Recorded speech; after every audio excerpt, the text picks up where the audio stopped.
Good evening. Today I'm going to show you a very exclusive René Descartes interview. Please pay attention because only a very few people had a chance to watch this.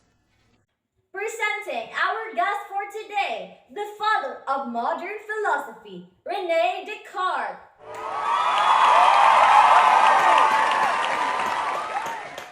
Bonjour. Can you please introduce yourself? Oh. Cogito ergo sum. I think, therefore I am. Bonjour. I am the father of modern philosophy. Je m'appelle René Descartes. I am a French scientist, mathematician, and a renowned philosopher. And today in this interview, I am going to further explain my philosophy and concept of the self. Bonjour. So tell me about your concept of the self.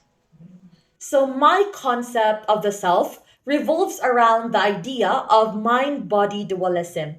For me, a human person is composed of two parts, namely a material body and a non material mind. It must be noted that my idea of the mind is not different from the idea of the soul understood in antiquity. For instance, Plato's concept of the soul. The mind or the soul is superior to the body, for it is in the mind that mental states occur. Why is that? So, this is because the mental states, such as thinking, imagining, and analyzing, rather than the physical states of the body, such as pain, hunger, and thirst, are fundamental to our life as persons. In other words, it is the mind that makes us humans. Thus, the mind is the real self. The schema that I offer distinguishes two completely distinct sort of substances or beings, namely res extensa and res cogitans. But how do you view the soul as true self of humans, and how does it differ from the body? So, my understanding of the body as a material entity consists in extension, or as I've mentioned, res extensa. In fact, all things in the material world can be understood and explained in terms of size, shape, and motion. Hence, to be a body is first to have size and shape, second to endure, and third to be movable and changeable. The main reason why I put premium on extension or res extensa as the essence of the body or the material thing is that the conception of the thing's extension, such as size and shape, is clear and distinct. In other words, one cannot doubt the size and shape of a thing. Can you expand it more, or can you give an example? Of course, for example, if one is holding a pen, or do you have a pen? Okay, thank you. So, for example, if one is holding a pen, one cannot doubt that this pen is tube like and it is a bit small. But if we talk about the other purported features of a thing, such as color and taste, they are obscure and confused. Hence, these attributes do not constitute a thing.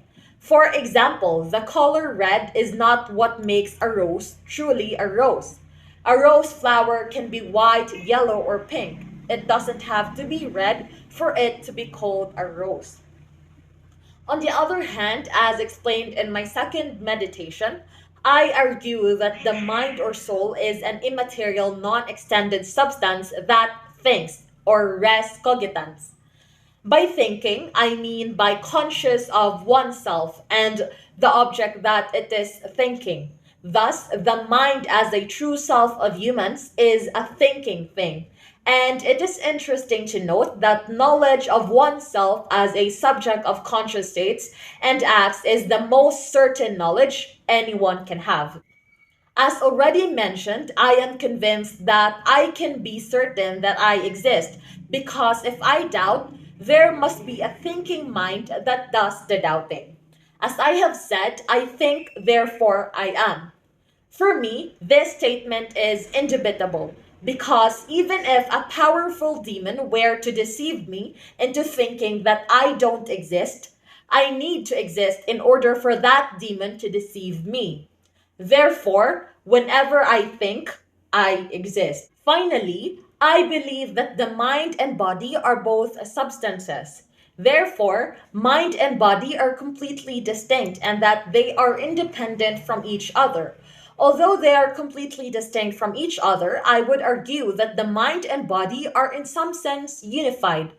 For me, this union is what makes possible the interaction between the mind and body. So, despite the real distinction between mind and body, I would argue that these substances nevertheless interact with each other.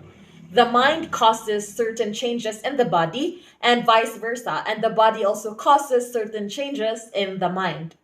So, yeah, I guess that would be all. Thank you so much, Renee, for being our guest in this episode.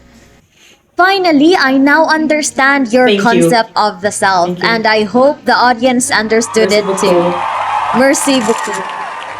Okay, so what are your thoughts or opinions about Rene Descartes' concept of the self?